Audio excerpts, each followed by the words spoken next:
காலிலே போட்ட மிஞ்சிதான் காதுல பேசுதே.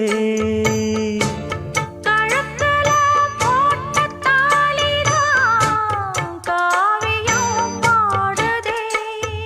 நெத்தி சுட்டியாடும் உச்சந்தலையில் பொட்டு வச்சதா